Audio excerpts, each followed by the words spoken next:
Were you trained in any particular form of meditation, TM or anything? No, in the beginning it was just Swami's light meditation. Swami's light meditation. And mainly his teachings before his light meditation, I would say, was his teachings of seeing God everywhere. You ever had a good teacher? And a good teacher, the topic may not even be interesting. This is probably how I got interested in spirituality. The topic may not even be interesting, but a good teacher will make you excited about the topic. My mom had told me that she just had daydreams, she had visions and prayers that one day that I'd get to go to Swami school. And go to school there. And at that time, there was no Westerner doing that at the time. Well, during the summer course, we'd all sit in an auditorium called Summer Showers, Indian Culture, Spirituality. And Baba is the teacher. Swami comes right out and seems to come right over to us, and the first thing he says is, how's your health? Right away he was healing me right there. Healing, not knowing it, healing me of past relationships. Immediately though, I had this love for Swami, in my mind. My heart is open. I can't say I'm sending love, I'm just feeling this love towards Swami. He's coming and feeling that connection. Jerome Gross, a spiritual man, a healer, counselor, a meditation instructor, and a longtime follower of Sri Sathya Sai Baba. Where he lives in Southern California, he is a man of peace and quiet strength, and a man of love. Welcome to Souljourns. This interview was recorded in Coronado, California, in July of 2015. When did you first become aware that you had this urge to be on the spiritual path? When you say that, it makes me think of just the urge to improve. And I'm going to start with that. Okay. Because the urge to get better is a spiritual practice in general. For me, it was something that I was good at, to be athletic and to get better at my craft, whether it's football, basketball, running track, soccer, playing marbles. Playing marbles. If I go way back, just to become better. And that was the original urge. Does that translate into you having been very, very, very, very competitive as a young man, as a young boy? I would say I was really competitive. I had the drive to want to get better. That drive, that urge to master something. And so I was always looking for a way to get better. So in that way, when my mom would share her teachings that she was learning about Sai Baba and about other masters and teachers, to me, I saw them through the lens of people who are manifesting the human potential in ways I didn't even know that was possible. And it was about getting better, how to do that. That was exciting. You wanted to be like them. I wanted to be like them. That was like the superheroes when you're a child. So you mentioned by name your teacher, Sai Baba. Yeah. Do you remember how young you were as a child when he first came into your consciousness? I would say about 6th grade that I remember.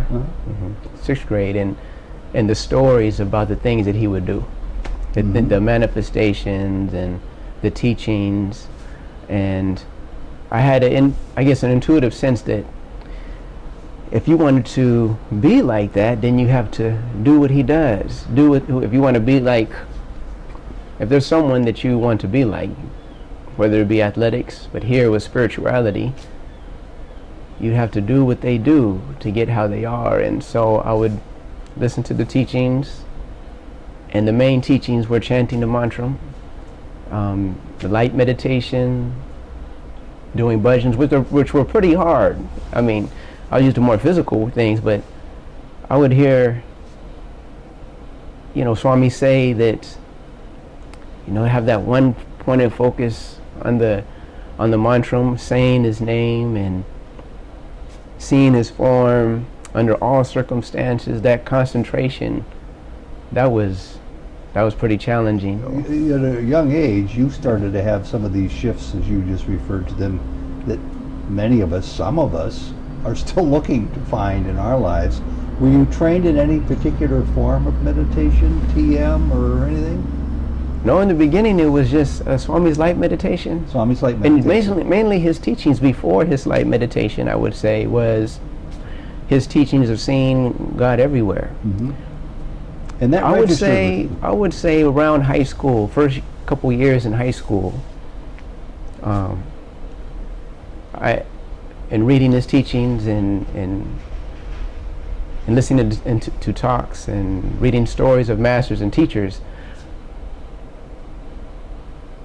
there was an awareness that they all had, awareness that that God was within them. Mm-hmm. And that God that's within them, if they could open up to that, when they're connected to that, that became their way of being. Their thoughts flowed from that place. Their movements flowed from that place. Their speech flows from that awareness of that God is within, and that God that is within is everywhere and in all things, and it's through the power of God you can do all things. Well, that was the way.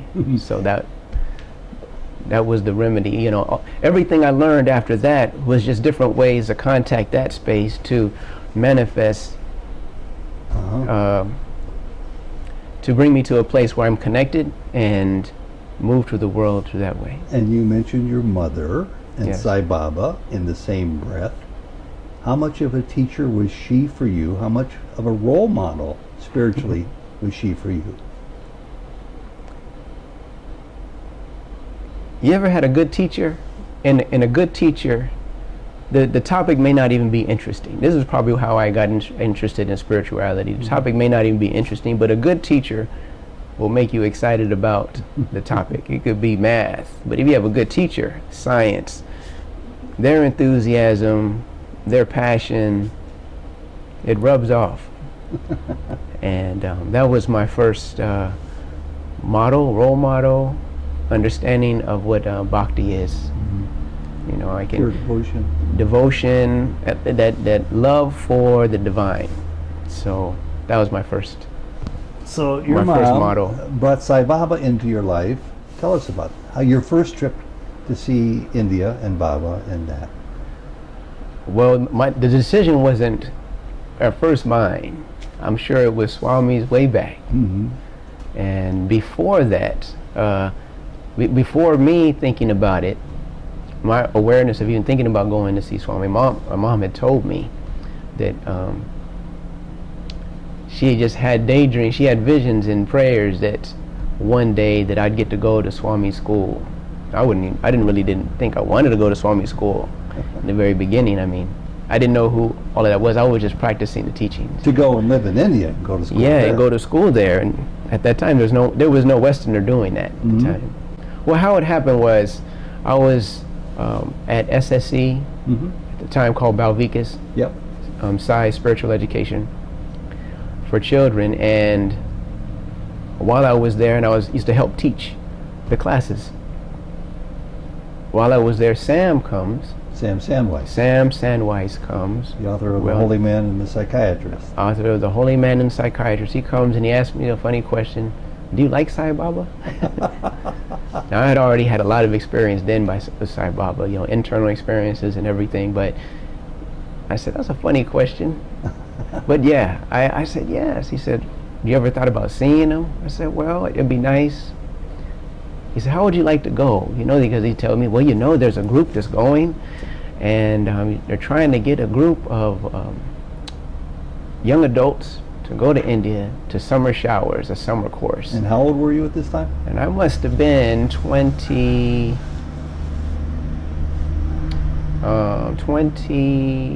years old. Okay. 20 years old at the time. And he asked me if I wanted to go, and I said, sure. Well, the gentleman that was taking everybody, his name was Hal Honig. We know Hal. You know Hal Honig? Yeah. Interviewed him several times. Oh yeah, great guy with great stories, and for an older man, he had more energy than all of us that went. There was like 19 of us of young adults that got to go, you know. So that's how I got connected to the group that was going. And when I went, you know, that was definitely a life confirming moment. There were thousands of people there, but during summer course, it's a summer school. And so I would say maybe only down to, well, during the summer course, we all sit in the auditorium. The auditorium fits all the students that are in the summer course. I'd say maybe a couple hundred.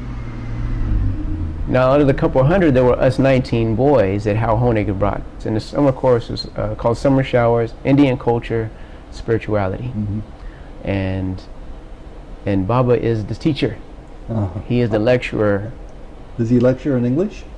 He speaks sometimes in English, and most of the time he speaks in Telugu? In Telugu.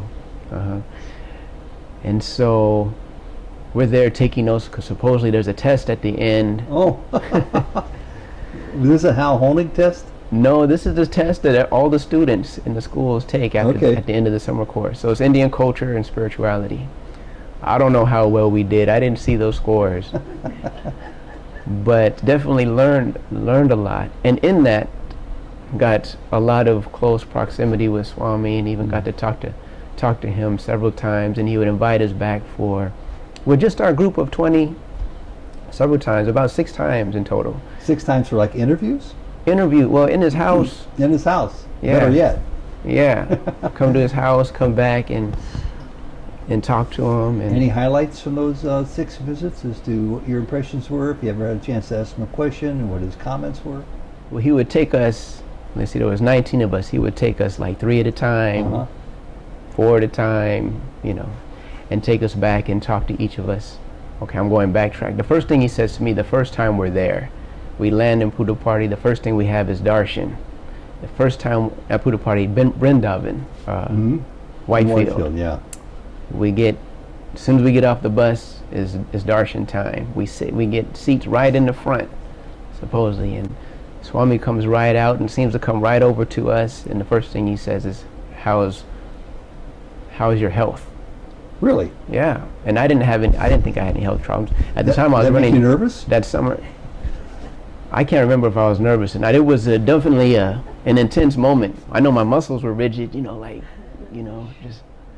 And so he says, how's health? I didn't understand the question because I just finished the track season. I was feeling pretty good at that time.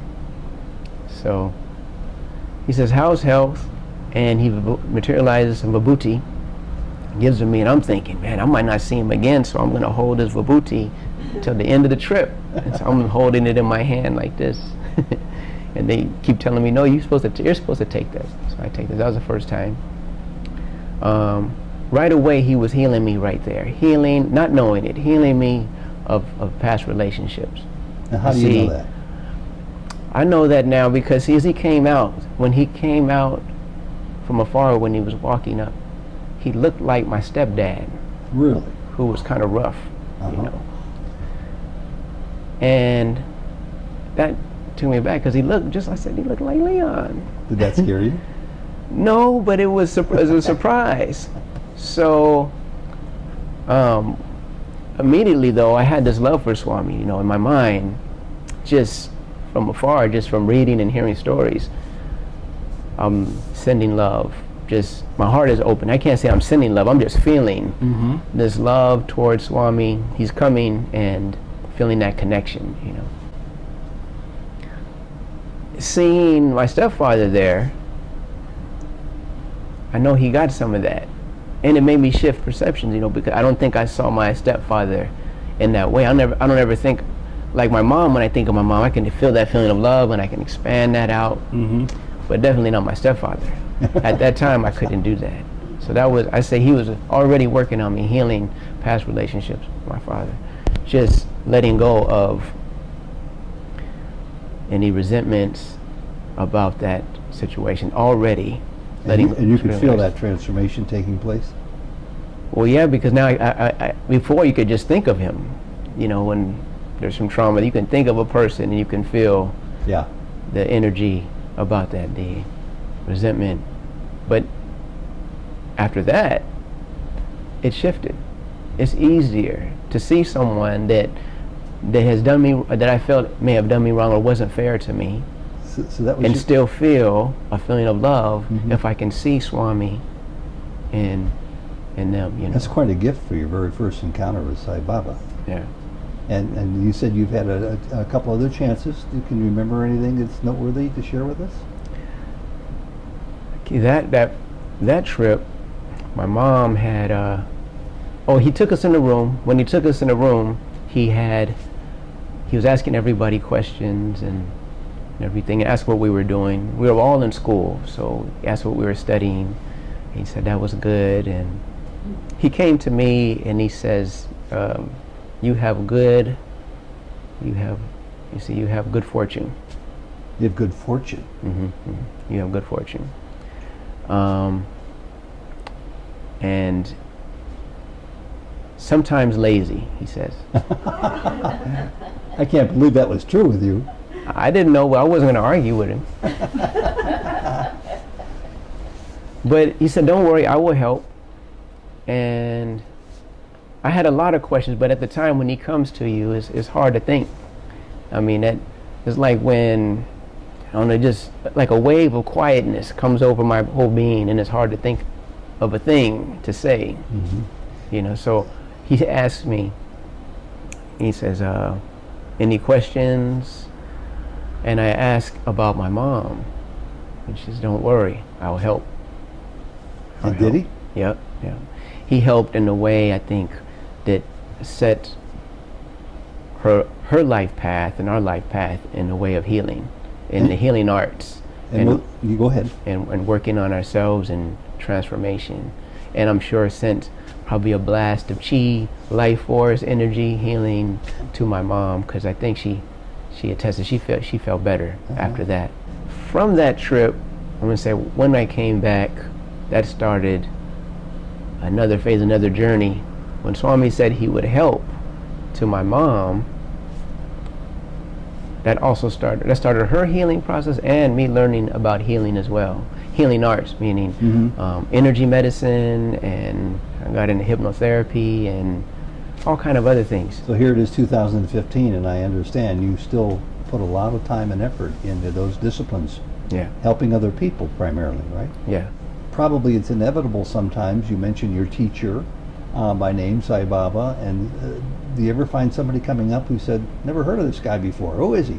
And how do you address that? How do you introduce strangers to the majesty of everything Sai Baba is? Sometimes I'll just say who Sai Baba is to me, that he is that source, that is the God within, that is everywhere and everything in all life, that was here before creation, during creation, after creation. He is the manifestation, he is an embodied manifestation of that wisdom, power, grace, presence, and that is who he is. Well, if people get to know you and like you and believe in you, I would think they would want to say, where do I meet this guy? Well, it depends on who it is. I mean, I had some friends when I was running track and field, and they would come and to my house. We'd have, sometimes each one of us would hold a dinner before we'd go off to a race. Probably had a couple of Sai Baba photographs. Oh yeah, I had the Sai Baba. Who is this? Is this your dad? Is this your, is this your grandfather? Is this your dad? I said, no, this is. And I remember one time just being tired after practice and not wanting to go into it. In my mind, the first thing that came out my tongue was, that's God. To me, that's God. Really? And in him being a born-again Christian, being a Christian, I never saw such a loving outpour of compassion and sympathy, trying to save me. Ever. Trying to save you. Yeah. From your the errors of your thinking. Yeah. Oh, Jerome. Oh, man. Oh, man. That's not God, man. I'm gonna pray for you, but with such sincerity, it touched my heart. Well, the one thing you two had in common was love. Yeah. Love and compassion. Yeah. Isn't that interesting? That was, yeah. I mean, I would think you could build towards anything coming from that as a foundation. We had mutual respect in that way. I mean, he respected me he could see without having to know my spiritual background. He could see the discipline and in my character and way of being. So he came to be okay with, even though you have a different path, your path being completely okay with him because he respected you. And he saw the love in you, and he came from love. Yeah. It sounds like. Yeah, he could see it was benefiting. He was doing good work. Yeah. The teachings were doing good work. He didn't know about the guy, Sai Baba, but he can tell the teachings were doing good work. And I was already vegetarian then, and running track, and to be that disciplined in that way. Yeah. It was a challenge for everybody, a challenge for a lot of them, and so just to be disciplined in that way was a funny thing. Just that would command the respect of the coaches, and to understand something about nutrition and things like that. So where are you today in your spiritual life and in your service life? We have a good friend of yours, Sai Santosh, who's here, and I'm going to be talking to him one of these days in a forum like this. And I understand both of you do, for those who might be new to Sai Baba talk, lots and lots of seva, selfless service to other people. And you do that every day, both as your, I think, as your activity in life that you enjoy doing, plus you do it as a discipline of helping other people with your healing practices.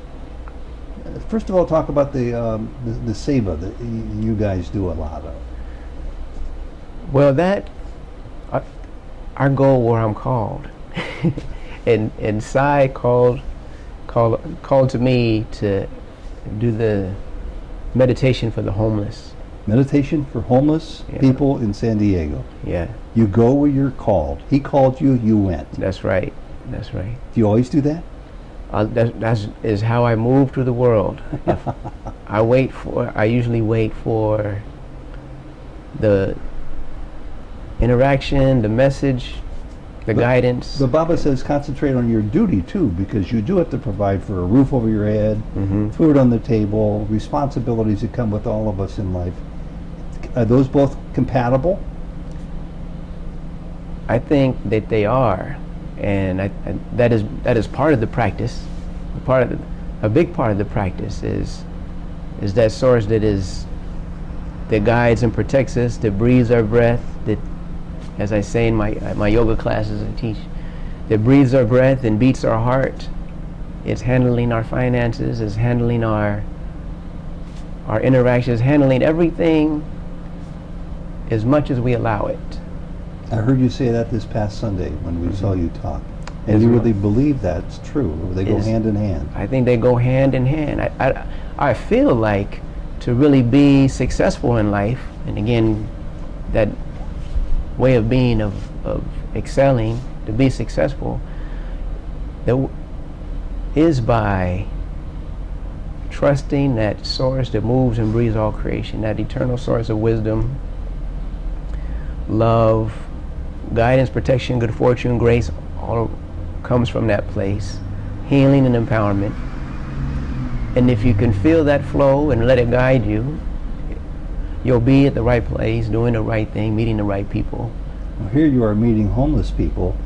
Is it reciprocal? Do they understand, accept, and appreciate what you have to give them with meditation? The few that have come, I know that they've appreciated it, and that's part of it. Is it reciprocal? I know that those people that come receive it, the people that are in the room are receiving the energetic vibrations and frequencies that we send out in the healing and meditation. And so even though the majority don't show a reciprocal thing, and maybe we have to put it on pause, we did have to put the meditation for the homeless on pause because not so many were showing up, and then our lives got busy. I think that's all part of the process, and maybe I'm there for me more than I am for them, and it's not for me to judge if I'm supposed to be there or not. And you never know how much is going through to the other side. That's right. Before we move on for a second, I just want to ask people if anybody has any questions they would like to ask of you, because... What is your definition of healing? And there are many young adult friends in the Sai community and outside who are interested in understanding their own innate ability to heal, and sometimes they experience a lot of resistance to discovering their own innate power. And if you had any advice or direction that they could explore, that'll be fantastic. Healing to me is, on a fundamental sense, getting some resolution to the problem. Now, it doesn't mean the problem goes away, but is resolved within the person. So let's say a person has cancer, they can get a healing to where they resolve some karma, resolve the limiting beliefs that caused it, and they're in a better way to be with it, so it doesn't cause suffering. Now, there may still be some pain, but that doesn't mean the healing hasn't happened yet. Now, sometimes if the karma is right, or I think if the healing is, if the timing of the healing is appropriate, the pain will be gone as well, and the symptoms will be gone, and the core root of the problem will also be gone. That could also happen, and that can happen by a healer or a person who's aware of the energy of healing,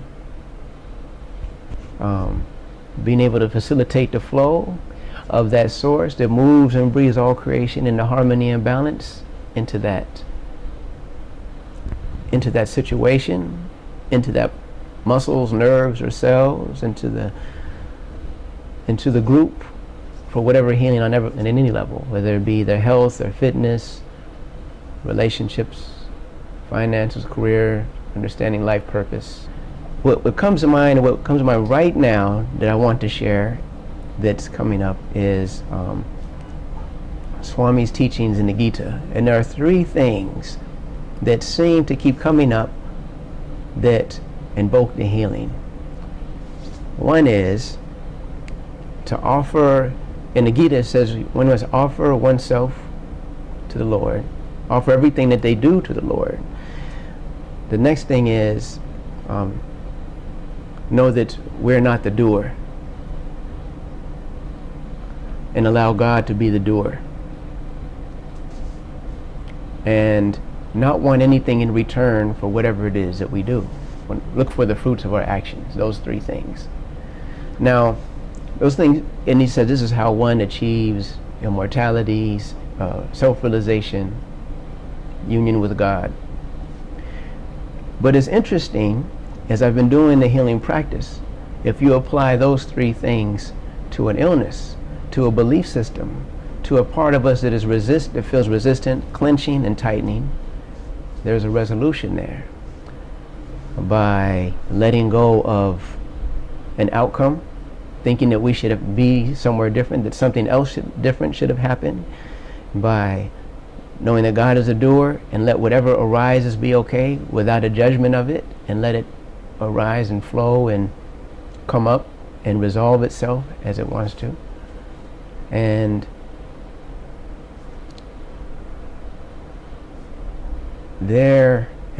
by that way of being, it invokes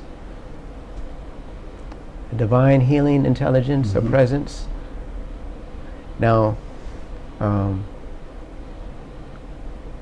just to practice that, since most people are aware of that practice who are I'm talking to the people in the Sai community or a spiritual community,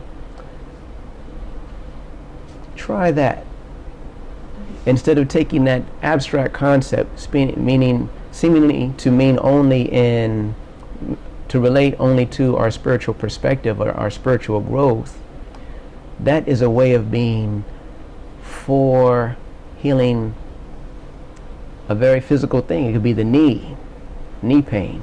I'm gonna offer this knee, let go of all ways that I want to, the outcome of it healing or not healing, let go of all judgment that it should be anything different than what it is, and That source that is beating my heart and breathing my breath is doing its perfect work here now, and allow that experience.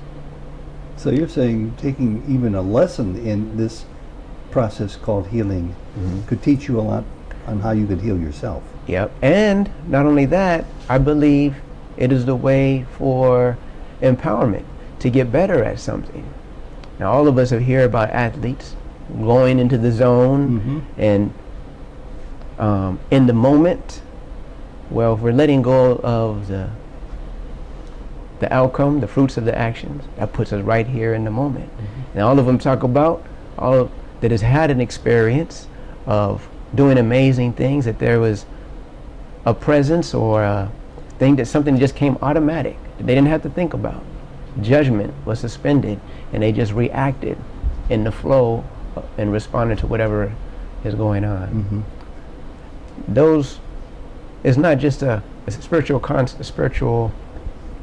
that is abstract for our spiritual growth. I take it to mean an actual process, a way of being that tells us how to live, to manifest our potential and our being, whatever it is that we want to do, whether it be track and field, whether it be the arts, Or grow spiritually. or heal the body. Got another question for you coming up from somebody you know pretty well, a little bit better than Sai even, and that's your mom, Marcella. So I'm going to kind of, revisit your trip to see Swami, and just knowing that you have sat at the feet of the Lord 4 to 5 times in your lifetime. So what have you learned from each trip? What was significant from each of those trips when you went? I approached that first trip like I wasn't going to come back again. And I said, if I'm going to reach enlightenment, I'm going to go this trip, and I'm going to do all the sadhanas. I'm going to engage in some spiritual practices, and, just go all out. Do everything, wake up 5 in the morning for Omkar, for 4:30 or so. Do all of the bhajans and chant and sing, say the mantrams, chant on all the chakras, and do everything. And I learned that through that you can get results, but you won't get realization, because I was striving too hard. I was straining. But it was good though. I applied my spirituality. I applied to my spirituality the way I was working through the world athletically. That if you wanted to get better, you have to train, and you train harder than everybody. You run the hills, you do the hardest thing, and you become better, and you master that. And so I applied that to the sadhana while I was there, that first trip, internally, as much as I could. Now, other people that were there, and you asked them, "What's Jerome?" They said, "Jerome, I don't know," but inside, that was my intention. And though I got a good result I think I created a way of experience of peace and of bliss, but as far as realization of that ultimate oneness, as a way of being, it wasn't quite the same. I still felt the same, but my spiritual practice was more intense, and I got some results from that, say. And how far along a path towards self-realization? This is a very, very personal thing. How far along that path are you willing to acknowledge to us that you feel you've come? That's a good way to put it. I'm farther than I was there. and you'll understand what I mean. Sure. And it relates to that. Each trip.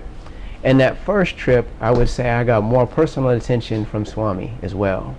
I was I saw myself as the devotee, just yearning for God, just the aching yearning, and throwing myself into the sadhana to get close to Swami, physically, internally, and always. And I was close to Swami physically most at that time.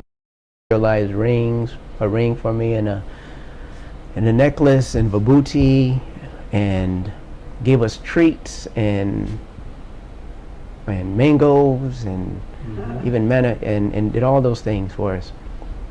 I'm sure Hal And- Honig, if you were alive, would be very happy to know how far you've come since those days. I'm glad. I hope. And so that was the first trip. The second trip, even though as a group, the group consciousness of that second trip was definitely a higher, had more people there that were devoted to Swami. All of them there, I believe. Everybody had just as much love and devotion to Swami as I did. That intensity. And I'd say I felt more mature as far as expressing themselves. Some of them were really good speakers and talkers, and I definitely wasn't there yet with that. And so I had less communication with Swami. So then my practice was turned more inwards it always been inwards, but now really drawing inwards and not needing the attention, physical attention of Swami's look, glance, Yeah, because that torments you. sure it does. And that way of being. And your fourth trip?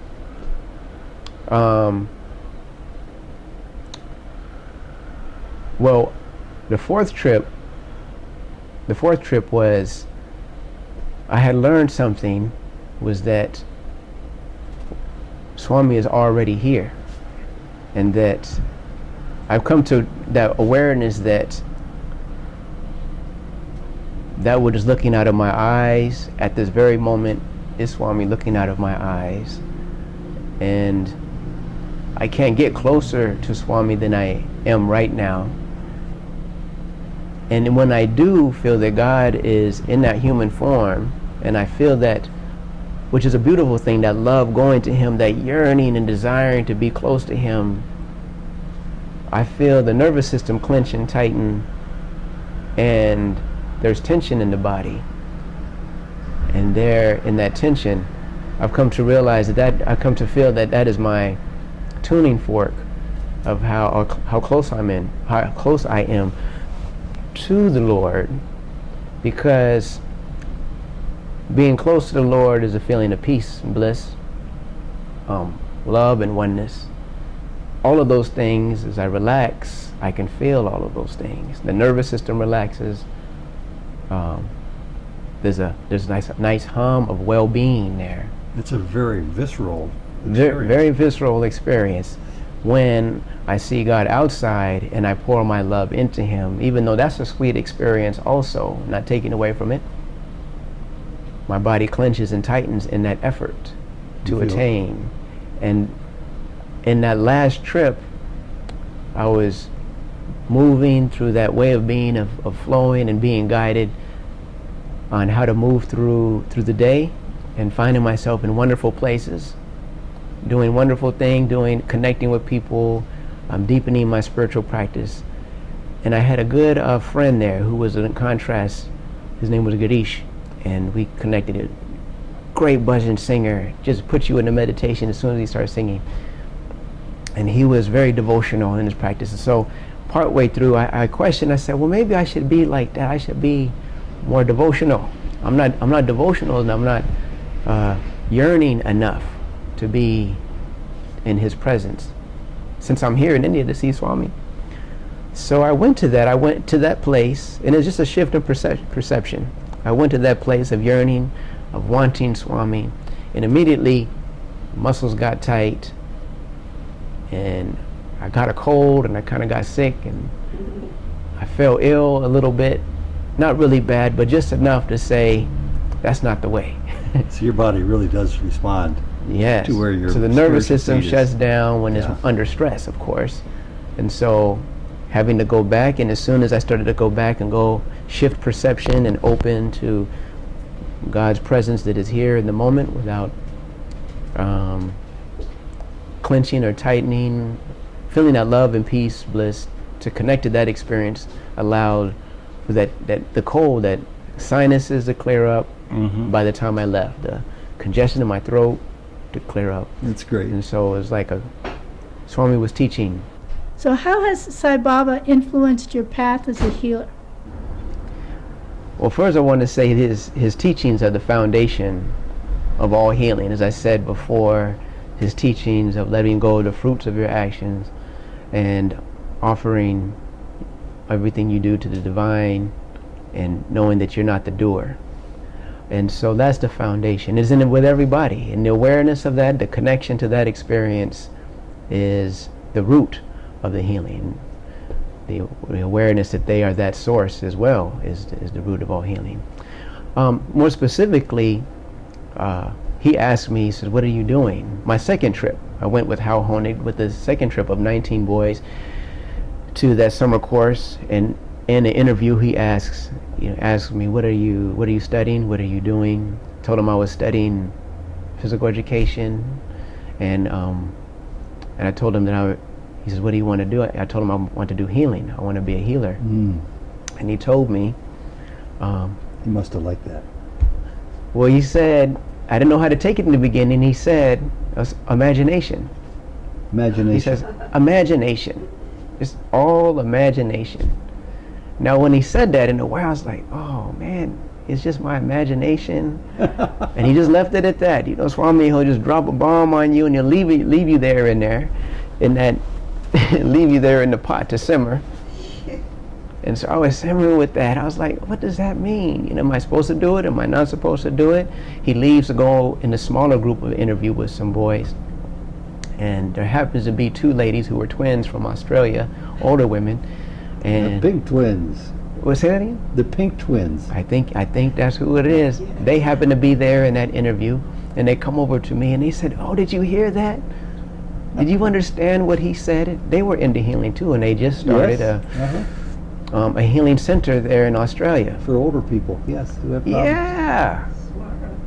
They happen to be there, and they helped me to understand. What did they tell you that he meant? He told me, what he said was, it's your imagination that is healing, doing the healing. Not to lessen our imagination, because I thought our imagination means it is not concrete, it's not real. But that's not true. Our imagination is very real, and that is through our imagination. Jerome, I wanted to know how parenting, the experience of parenting impacted your spiritual life. Parenting made me put into practice all the things, everything that I've learned on the spiritual path and the healing path, and in life in general. I think that's what happens to everybody. They take everything that they've learned and they want to share that with their children, their young ones. And from a young age, I had a good model who was my mom, who created an atmosphere in the house, in the home, that just lent itself to have an experience of peace and be able to relax, which is, to me, is a divine feeling. One of the names of God is peace. And so, in growing up, getting that experience, I wanted to share that with my children. So even at a small age, when my children were just babies, you can't communicate to them and tell them about the Atma and things like that. But what I can do is I can create an atmosphere and experience of peace that they feel viscerally in such a way that becomes a natural way of being. And so while I'm in meditation and feeling that feeling of bhakti and love, I'm chanting and singing, I'm holding them, have incense, the smell of peace, songs, music, having pictures around, just creating that environment. At times with no television, massaging them, trying to bring them to a place of well-being in such a way they feel it viscerally, even before they can speak, stretching the body. And so I'm putting into practice everything that I learned from Swami. And then, of course, learning Sai spiritual education, just doing activities as they're a toddler and young little people, making the day like a big day, just a day filled with activities that invoke that feeling of peace and well-being, love, of course, my background is in health and fitness and athletics, and so activity, energy. Here's what I noticed. I wanted to share through the practice of deep meditation and the spiritual practice, which was one side. I noticed in combination of athletics and exercise, the two go together, that when there is intense effort and physical exertion, then right after that to run over to do bhajans or to a spiritual activity, I go deeper into meditation. Maybe because my body is tired or my mind is tired, and so the process of surrender, which also mean just relax, but to relax the judgment, relax effort, but just to relax becomes a deeper experience. And so I'd apply that to my children. We would go out and do an activity, very physical, real physical, climbing, running, then we'd come home and ease our way into a place of ease, play music, bhajans, have music, do some yoga, and then there'll be quiet time where they sit and lie down, and I put them in shavasana in yoga with that corpse pose, and I'd come around and I'd adjust them, their arms and their legs, until they would almost seemingly think they would fall asleep listening to my voice, telling them some good words. What is your remedy, Jerome, for letting go of resistance to unconditionally loving ourselves? I being pretty physical, the feeling of love is a very physical, visceral feeling. Peace, love, well-being, bliss. And the ability to relax. Subtle muscles and nerves around the areas that clench and tighten when we have a belief system, a belief, and a perception that creates tension. Being able to relax those very muscles and nerves. Sometimes you can just don't have to try to solve the problem, but if you can feel where in the body that you clench and tighten, bring your point of awareness right there in that place, because that is where the belief, the perception is stored that I'm not lovable, good enough, I'm not safe. That is the place in the body where it's stored, is causing that dis-ease. Just relax the subtle muscles and nerves and tensions there. Don't try to think about it, don't resolve it, because the mind will just start to hash it up over and over again sometimes, unless you have a good tool to move to the labyrinth of the mind that way. That could work, but physically relax. Now what I mean by that also is what we're doing is you're surrendering. But if you say surrender, subconsciously the mind says, I'm not giving up everything, I can't surrender. But if you could just relax the subtle muscles and nerves, it'd be impossible to hold the tension. That tension, it'd be impossible to relax that very area and at the same time hold that limiting belief that creates tension in the body, that's preventing us from loving ourselves. It's a very felt sense of a feeling of love, That's great.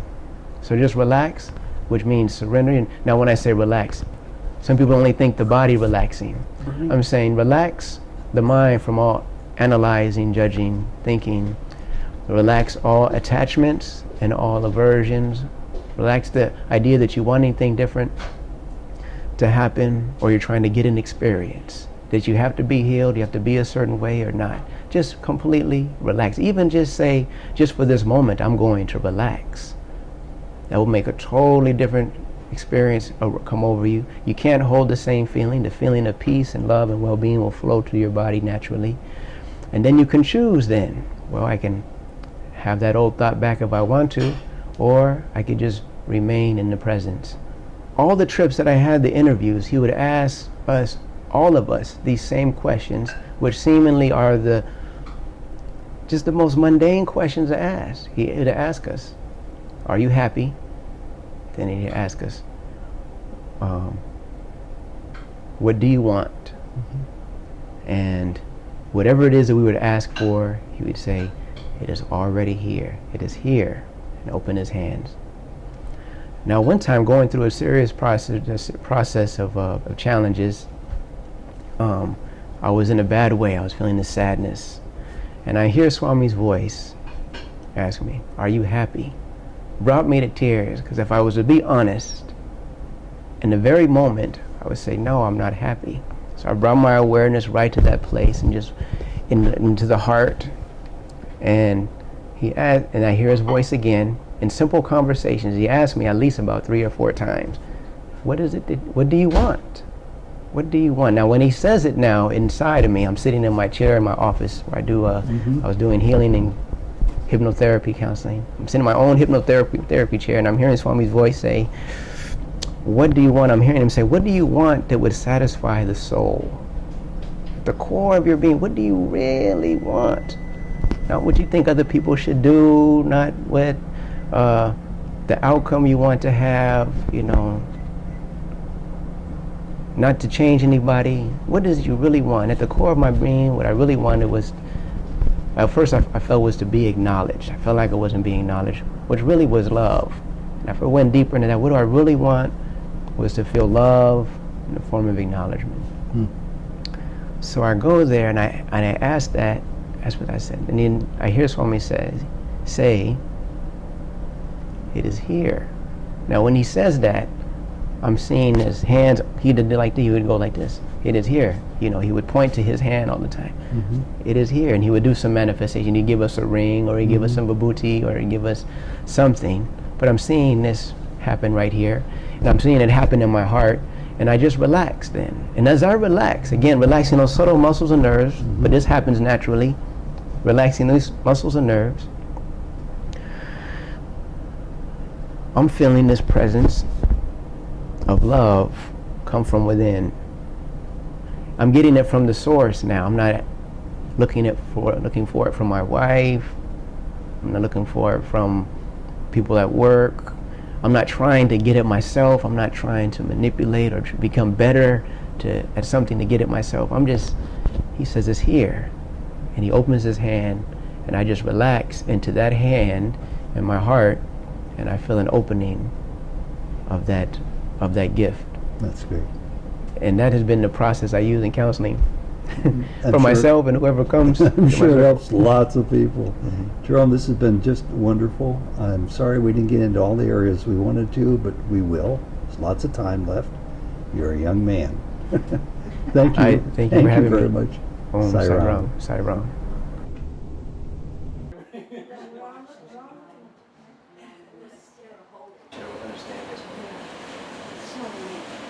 I like it gives me